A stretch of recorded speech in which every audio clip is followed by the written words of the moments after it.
Hi, and welcome to today's session on how to articulate global business services value proposition. I'm Naomi Secor, SSON's Global Managing Director, and I am so thrilled to be hosting this session. I love this community. We have over 100 shared services GBS executives dialed in to learn about this very important topic. And this is actually the first of many webinars in our Wicked GBS Problem Series, which has been designed to provide the community with advice and the best action steps to improve the performance of your centers, and from the help of practitioners who have been there and done that. So GBS is one of my favorite topics. SSON analytics market data increasingly confirms that it is becoming the model of choice for its ability to drive not just cost improvement, but optimize performance across business services, and for becoming the primary vehicle for digital transformation. So just before we get started, a couple of logistics. At the bottom of the console, you'll see your Q&A tab. This is where I'd love you to put your questions. We want you to get the most out of this presentation, make it very engaging, and we promise to get through as many of those questions as possible. In the digital gift bag, your resource center, I have placed a link to SSON's newest column in partnership with Inixia on addressing wicked GBS problems. And the first one was written by our speaker, Marcello Zelioli, who we're going to hear from in just a moment. I've also placed a link to next week's Intelligent Automation World Series event, which is our largest, most comprehensive online event for everything intelligent automation, talking about human-machine orchestration, how do we effectively scale intelligent automation, citizen development, IA careers, you name it. I've placed a link, and registration is complimentary. And I have placed a brochure that I'd love you to take a look at towards the end of the presentation, which is about our professional GBS certification program in partnership with Inixia. So the SSON is very passionate about this program.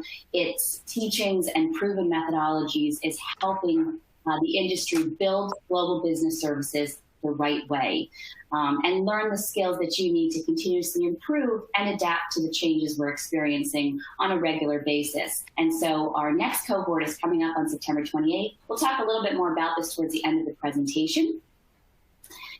So who do we have joining us today?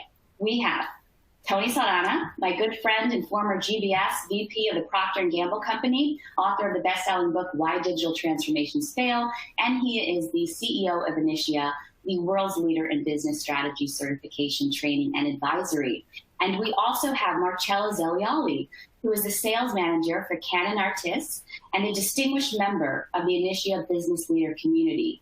It's a network of leaders who are working together to write the next chapter of global business services. I have placed their contact details and their bios on the console before you, so I do encourage you to connect. And now I'm going to turn it over to you, Tony and Marcello, to get us kicked off.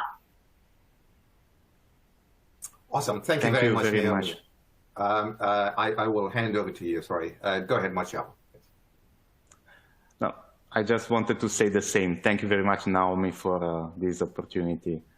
And if I may, I'll start with the presentation. But before, I just want to say that it's an unexpected pleasure and a great honor to be here talking with you and sharing the stage with Naomi and Tony. Because when 1 year ago, I was taking my first steps in the world of shared services, I did not imagine I would be sharing my story and my opinion in front of so many of you. So what is my opinion, our opinion, to jump right in the middle of the question? We live in a volatile, uncertain, complex, and ambiguous world. So think about the pandemic, about the opportunities and threat of fourth industrial revolution. And companies must increase their agility, efficiency, and effectiveness to remain relevant. They need to do it very, very fast. So in such a world, the opinion we want to share is that professional GBS organization can be the growth and transformation engine of the company. So one step back, I think there is one big question that needs to be answered, and maybe you are too polite to ask. So what am I doing here talking about GBS and business transformation? I'm no GBS expert or IT professional, so I'm just a sales guy. And as you might notice from my accent, I come from Italy. Italy is the land of 100 cities and 100,000 small, medium enterprises of any shape and color. I work for one of those. So as Naomi was saying, I'm a sales area manager for Canon Artes. So I work in the engineering and manufacturing field of solution for energy and oil and gas industry. And since my MBA a few years back, my wicked problem was how to be successful in driving business transformation. And I was lucky to meet Tony, and before him, Filippo Passerini, former CIO of P&G and founder of Inixia. I'm very grateful of the opportunity to working with them because they are really top-notch experts in the field, and they give me a lot to think about transformation, about how an internal organization like a GBS can support this transformation. So I decided to enroll in Inixia's certification course, searching for the tools to address my wicked problem. And I'd like to tell you a story to explain why I'm so obsessed by transformation and disruption, which is the other side of the coin. And since talking about COVID or digital transformation would be too much of a cliche, I borrowed an example from McKinsey, Kevin Snyder. I'll give you the short version, but you should really check the long one. You can see on the left a painting of the savannah, and you might notice the seed of disruption happening there. So between the masts, there is a chimney puffing black smoke. And the Savannah is the first transatlantic steamer able to cross the Atlantic Ocean in roughly 1 month. And talking about transformation and disruption, what do you do if you're a shipwright? Do you follow the new technology, or do you improve the existing one? What happened is that business went on pretty much as usual for almost 100 years until the Grampian left port. You see it in the middle. That's a paradigm shift. The Grampian was able to cross the Atlantic in 20 days without any sail, and she effectively disrupted the shipping industry with a new technology. And what is your answer if you're a shipbuilder? You might be tempted to do what you see on the right, a picture of an amazing ship, almost as quick and, well, pretty much better to look at. That's the TW Lawson. Just one problem. To be so quick, she was not easy to steer, and she foundered in 1907, losing all hands. And that was the end of a commercial sail ship. So if you think about it, disruptive innovation was there since 1818, but it took almost 100 years to be evident. I think we are in the same situation now. We just don't have the luxury of 100 years. So the pace is much, much quicker. How do we decide when to stop adding sails and change the motor? We are talking about GBS, and we are claiming that GBS organization can be a company's transformation and growth engine. So why can we say that? When we talk about transformation in 2021, the mind goes immediately to digital transformation, and I think rightly so. Digital transformation is one of the key priorities for CEO globally. And who can be better at delivering successful transformation than an internal organization which knows the business and has the right blend of skills in process change, digital technologies, and change management? Or in other words, who can be better suited to help us crossing the Atlantic faster, whether by better sales or with a new engine? I think this is the description of a mature professional GBS organization, and clearly not any GBS organization can match this description. It takes a certain level of maturity and, in my opinion, also a paradigm shift.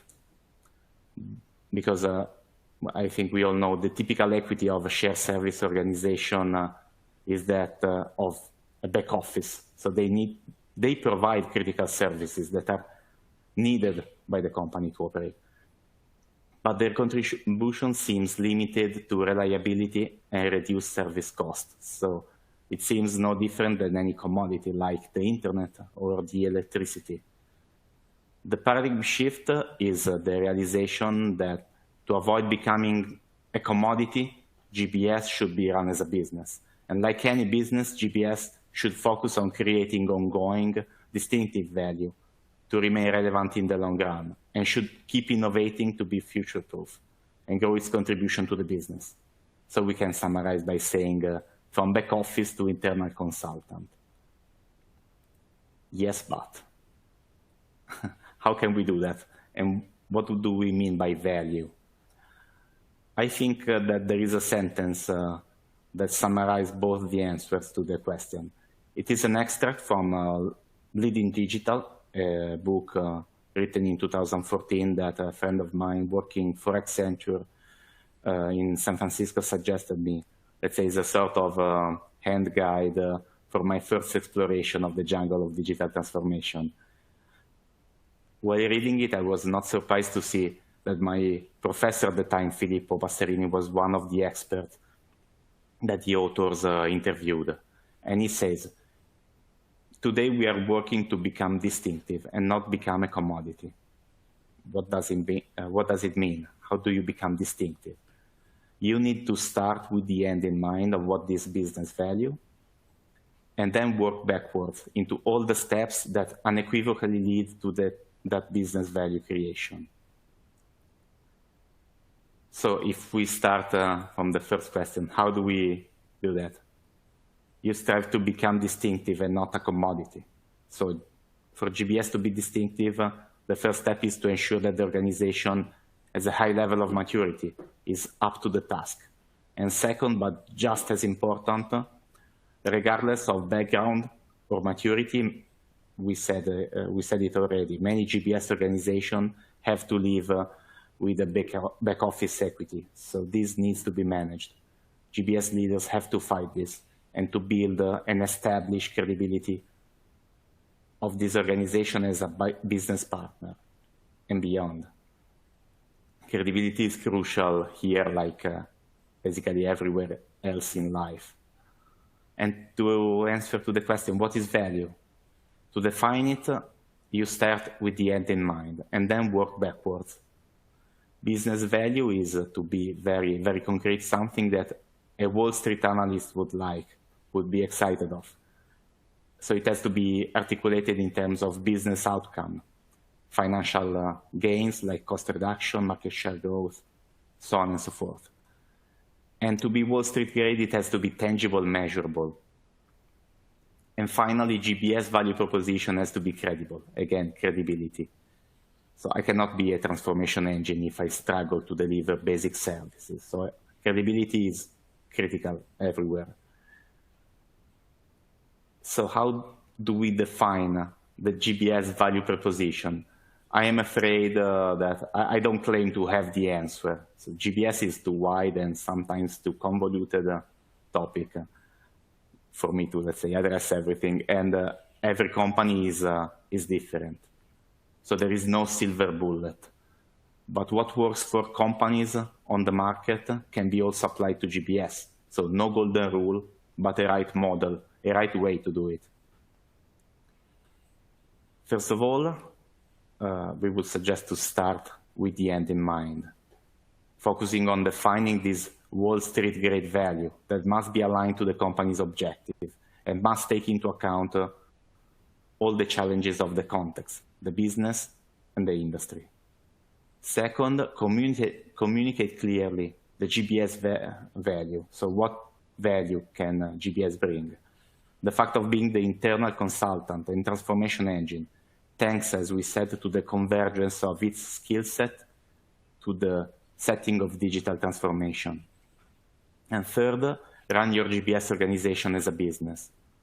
So you focus on creating ongoing, distinctive value, operating within the constraint of the open market, so with an external benchmark, and thinking strategically on growing the contribution to the company business, which must be the North Star for any value creation effort. Fourth, again, credibility. Keep on building the credibility of the GBS organization with success cases and protect this credibility as you would protect your child. Last but not least, commit upfront to your objective, track your effort, and deliver the result. I'm afraid I have no magic trick, so no golden rule. But I think this is a framework, a model to build your unique value proposition on. I'm afraid, so I cannot claim we solved any problem, every problem. So this is not the end, definitely. But I hope this can be the end of the beginning. To conclude, there is no silver bullet, as we said, but there is a right model to approach GBS evolution.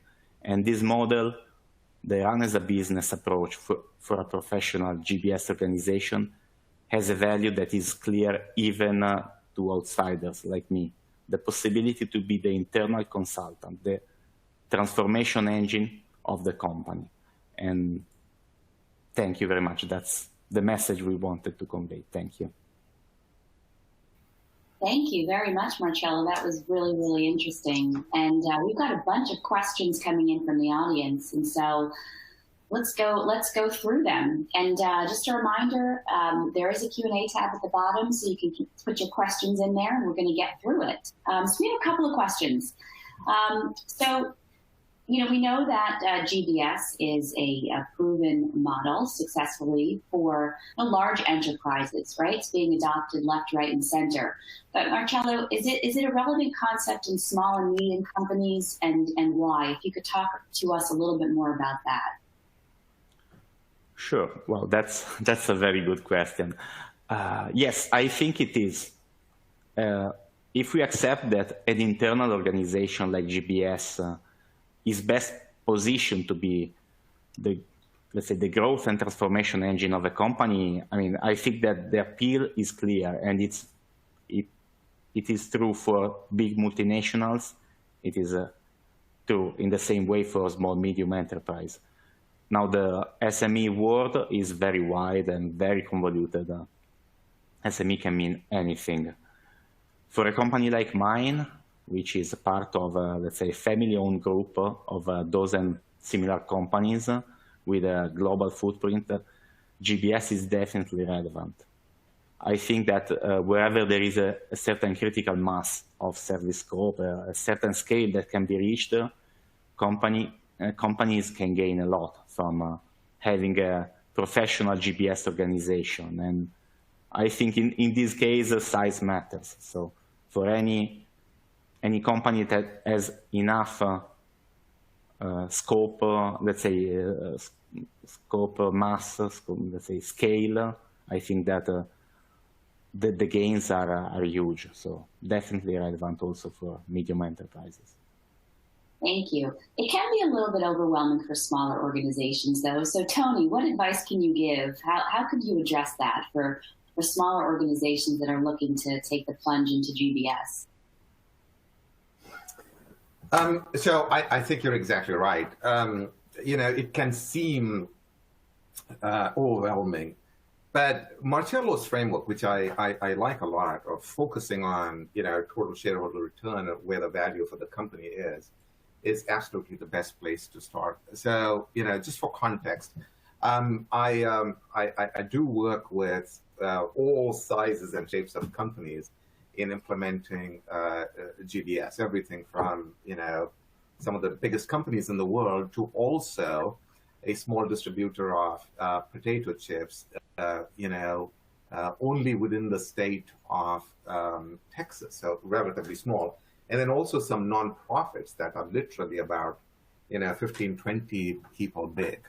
So where do we start? The important thing is to kind of remember that what we are here is to deliver total shareholder return. And so wherever there is either a cost reduction opportunity by scaling or standardizing work is always the best place to start. It could be, usually is, in fact, either in the IT, HR, or finance area. And it's all about, can you actually consolidate and standardize and then automate some of that work, right? And that's why I think GBS has this spectrum of maturity, and a large part of what Marcello was talking about. And by the way, I recognize that we have maybe about half a dozen folks that have actually been through the professional GBS certification program among our attendees. So I'm sure they have got some insights as well. But then once you do that, you can start to go from the cost reduction to broader cost reduction end to end, and then to value creation. But start with costs, start with the most transactional of activities. You don't need the fancy labels, and just get started. Thank you for that. So lots of questions here. Can you define, we talked about running like a business. We have some people on the line who want to know what are the key ingredients of that running like a business. Well, I think, Tony, you know about this much more than me, but I'll try to answer. I think that the key ingredient is understanding that the different, let's say, understanding that to be relevant in the long run, you have to avoid becoming a commodity. You have to avoid becoming something that is given for granted. So you understand that electricity is necessary only when you don't have it. So GBS organization should avoid this risk of becoming a commodity. And running like a business is the framework to avoid this. So you focus on creating and delivering, let's say, ongoing distinctive value by, focusing on what the North Star of value creation for a company is, so the business. So I think this is the key ingredient, but Tony, I think you have a lot more to say about this. Well, you've hit the highlights, absolutely, Marcello, and you're spot on. Hey, look, running as a business is both a mindset as well as Marcello said, a framework, right? So the fact of the matter is, the genesis of most GBS is, hey, can you do this work cheaper, better, faster, whether offshore or on-site or consolidated, right? And so the mindset is one of services, which is, you give me the work, you tell me what to do, I'll do it cheaper. What we're pushing people to do is to kind of evolve from there into the mindset of being an open market product business. So, let's do a comparison. If you were of the mindset of, hey, my job is to essentially close the books or do these transactions in finance, with increasing service levels and lower cost, and that's it, right? As compared to, let's assume that you're talking to the product manager of the iPhone 12 or whatever it is, right? The product manager of the iPhone 12, because they belong in the open market with competition, they will not just know every aspect of their business in terms of operations. So, what's the factory at Foxconn producing any given point in time? But they know the unit cost of every product. They know the manufacturing cost and the selling cost. They know who the competition is. They know who's going to disrupt them. They know who their users are. They know user satisfaction.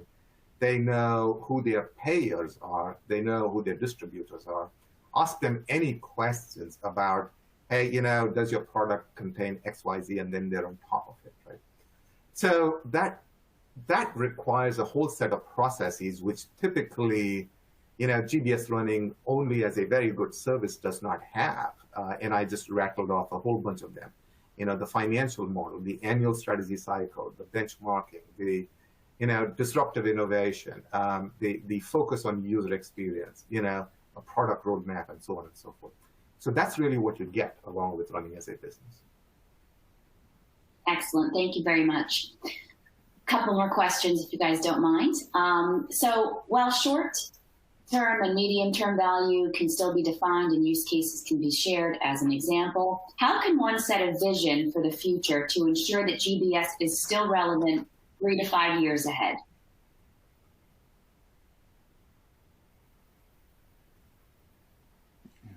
Marcello, what do you think? Well, I think that, coming from a different, let's say, from a different background, I will probably be very, very theoretic. So I can't tell you what GBS industry will be in 3 to 5 years. But I think that, like any business, I mean, it's a part of, let's say, being aligned with what the company needs. So it's again, the story of the North Star. So if you're able to build, let's say, professional, mature GBS organization, part of your calling at that point would be to deliver some discontinuous gain to the company, some breakthrough. I recall during the certification course with Inixia, one example that from the PNG experience of Tony, you and Filippo and the other guys, the business sphere. So you in order to deliver, let's say, long-term breakthrough, you have to be deliberate also in thinking about how you can affect in a positive way the business in a, let's say, disruptive way. I don't know if people here are familiar with the business, let's say, the business sphere case. It's actually also a Harvard Business Review case. So it's a sort of innovative leadership team room with back in 2008. So something that maybe now can be given for granted, but we are talking about almost, let's say, 15 years ago. So in a single room, in a single space, a combination of video conferencing, data analytics, visualization with data scientists to answer all the questions. So the idea is switching from the leadership team discussing of what the data are, from let's say eliminating the waste and going to actually thinking about a strategy to do more, to do better. So I don't know if this answered the question, but I think that once we are in the set of mind that Tony described, building let's say, long-term, let's say, big bets is part of the run as a business mindset. Do you agree, Tony? Oh, very, very much. I mean, you know, and your input is very valuable, because I strongly believe that the right answer to what does GBS look like 5 years from now really should come from the customer, the client of GBS. And that's really what you have. I mean, it is actually the fact that you are not a GBS person that makes this so valuable. You know, from a GBS industry standpoint, what I would say is, hey, look, you know, you have to basically set the goal of becoming the transformation engine, as Marcello said, of the enterprise. You know, you're probably already doing a really good job in your GBS organizations of delivering very good service level agreements at very competitive costs. You're already doing end-to-end transformation, you know, process transformation. You're doing RPA, you're doing automation. You know, you have to ask yourself, how do you move up the ladder in terms of value creation? So there are 3 drivers of, as Marcello said, Wall Street grade shareholder returns. One of them only is cost. The other is revenue growth. The third is asset efficiency. There is 3 times more business value for your business in doing the value creation than there is doing only cost. So you have to set a goal that you actually get, you know, 3 times that amount of value in terms of value creation, shareholder Wall Street grade value, you know, from as opposed to what you have today. It is very possible, company after company that, you know, we work with, we have seen that when they set that disruptive goal, when they say we want to become that transformation engine of the company, they actually get there. And a lot of quote unquote old people like myself, what excites us is the fact that 20 years ago, 30 years ago, there was no roadmap on how to do that. Today, There is standard language. There is a roadmap. There is a methodology that's proven on how to do that. But that's the goal I would set, absolutely. Yeah, thank you so much. I mean, we know this is really about value creation, proving our value every day. It just leads into this question we have from the audience, which is how can GBS propose to do this high value work if it's not mandated by my leadership team? Any advice there? Maybe I take a first stab at that, Marcello, and I would love to get your input as, again, a customer. So the short answer I give is that, you know, I think the mandate is a starting point, but it gets you nothing beyond a foot in the door, right? So here's the thing. I think at the end of the day, the key is, as Marcello called it, credibility, right? So if your equity, if your brand equity as GBS in the organization is the low-cost, cheap value provider, nobody's going to come to you and say, hey, you know, can you transform the entire company? And that's the battle that, you know, we face.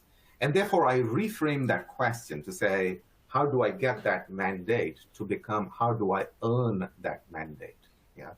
And the way you earn that mandate is through credibility. First and foremost, back to Marcello's framework, you don't seek that mandate if your day-to-day operations are so shaky that nobody's going to give you anything, right? That just doesn't work. So get your house in order. Second, you know, do a two-step parallel approach. One is to drive the awareness that the GBS industry itself is not your, you know, as they call it here in the US with some of the cars, you know, your father's automobile or your father's GBS, so to speak, right? It has evolved. It has evolved from being that, you know, low-cost commodity provider to becoming a transformation engine. And your business leaders are not going to know that because they are not in the industry. It's up to you to drive that awareness. So that's path one, which is drive that education awareness before you seek anything, right? And then path two in parallel is that start with the things that are within your control and demonstrate that you can actually, in small ways and things that are within your control, you can be a transformation agent. As soon as you do that, then you go to the next step, and then you manage by proposing. You propose that based on the credibility you are starting to earn, you can deliver so much value creation in terms of, you know, Wall Street grade recognizable outcomes if the business allows you A, B, and C, if they give you the time, the space, the support. And then, of course, the ball is in your court. But that's how I would start. Marcello, from a customer standpoint of GBS, what do you think? No, I think I would have replied in the same way. So it's a lot about credibility and also a lot about how you make the proposal. What is your value proposition when you ask for, let's say, more scope? So yeah, I think that from let's say the business, if I can claim to have this let's say this phase today. So from the business perspective, I think a lot is about credibility and knowing also the business. I mean, at least the little that I know about the business, not everyone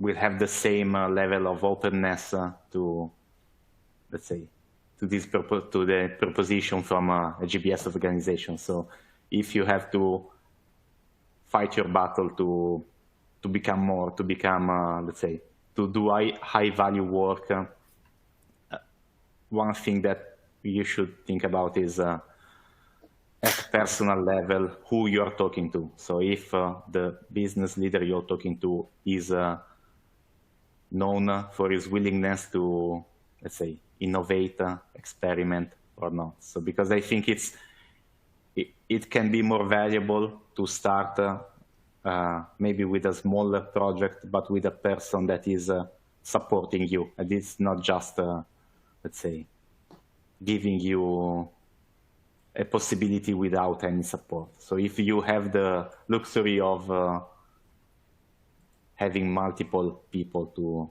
to contact, maybe knowing beforehand if you will have a business interface, a business leader that will be supportive or not, I think can be the difference between success and failure.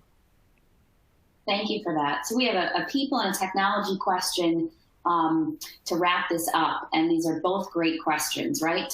So we know that the operating model is rapidly evolving, especially in terms of uncertain environments. You know, technology is an enabler that's driving us to do incredible things within our organizations and allowing our people to focus on the work that they want to focus on. But so as we talk about GBS organization capability to do higher order work, if your GBS is skilled for transactional work, how do you help make that shift?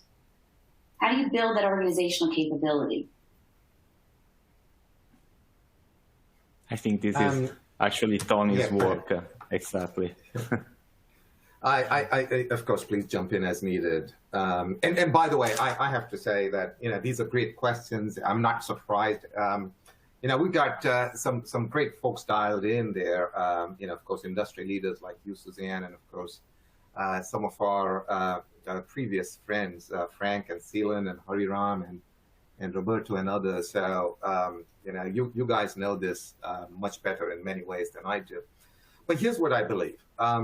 Hey, look, the fact of the matter is that the starting point for any capability development is to understand that you have a gap and to understand that, you know, you come from stage maybe people that are extremely good at operations management, but you're also going to need 3 or 4 other skill sets now. You know, one is business understanding and business management, account management or client management, of course, the whole thing around financial management and, you know, upstream innovation and so on and so forth. Step 1, as always, is to recognize, you know, where you have a problem.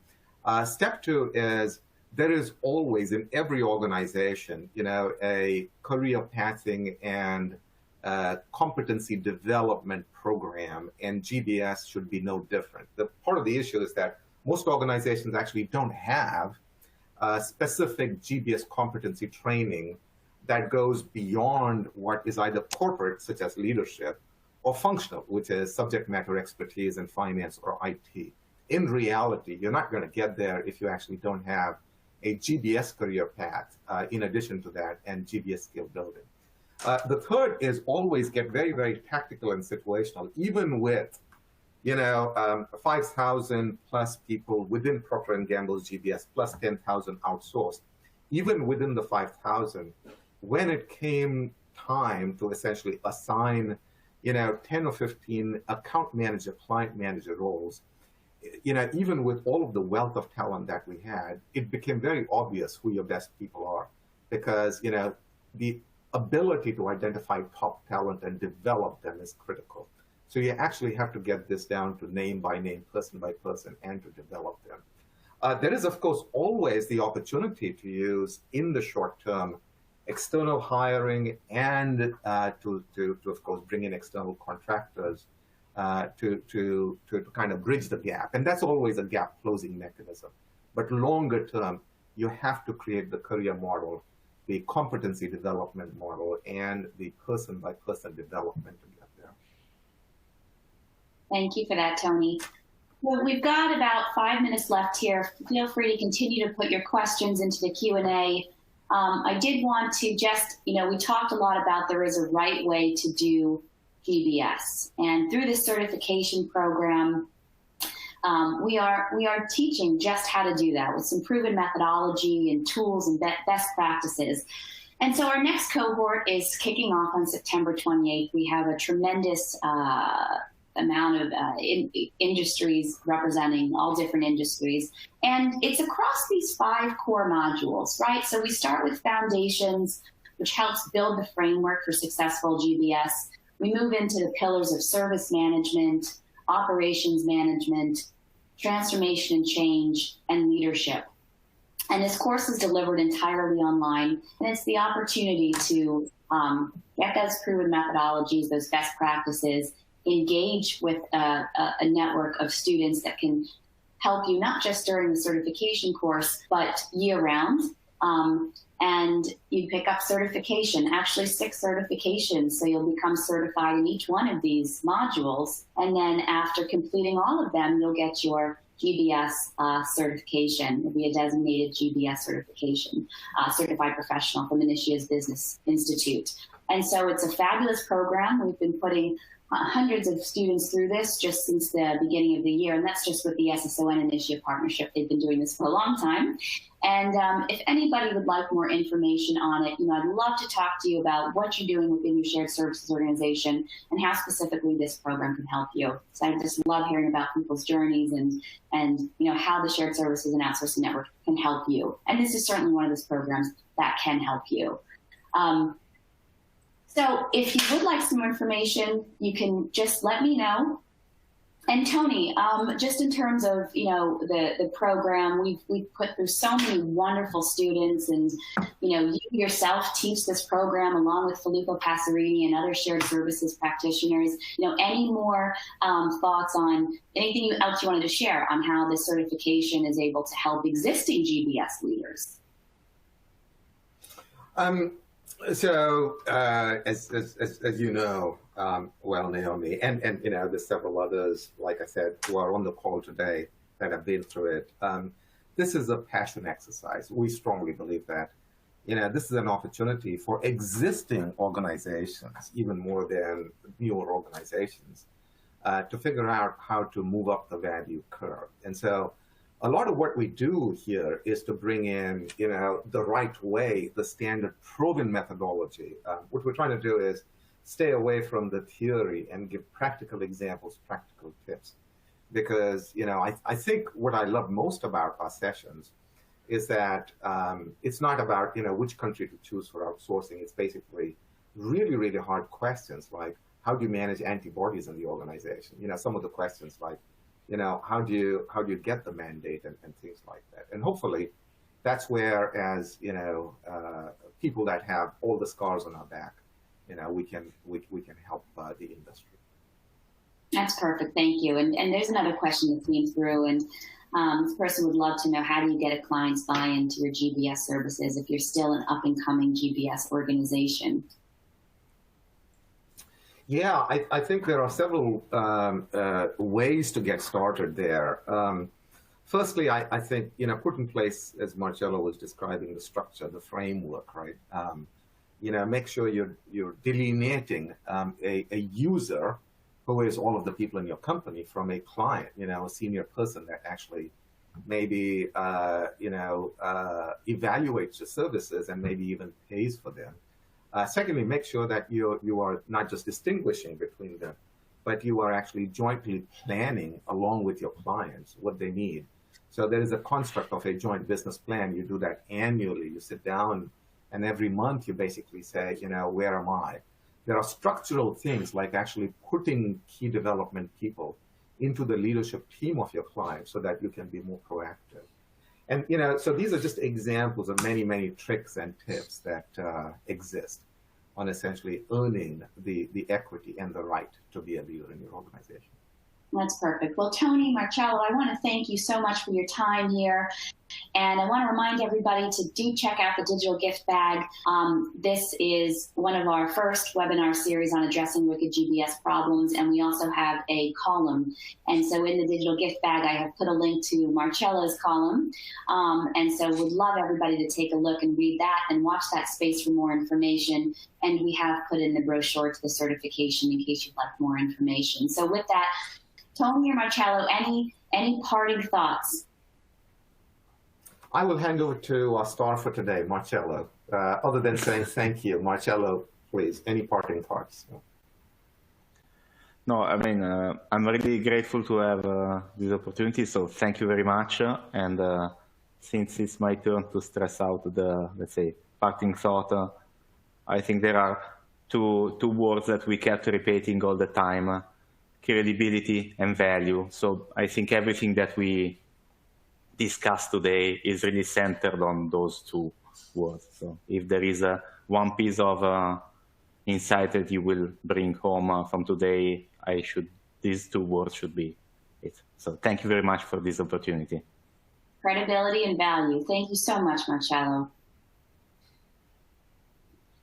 All right. Well, and thank you very much, Tony, and to all of you listening. We really, really appreciate your time and look forward to the next time that we get to see each other, whether that be virtually or in person at one of our Shared Services Week events. Have a wonderful rest of the day. Thank you. Thank Bye-bye. you. Bye.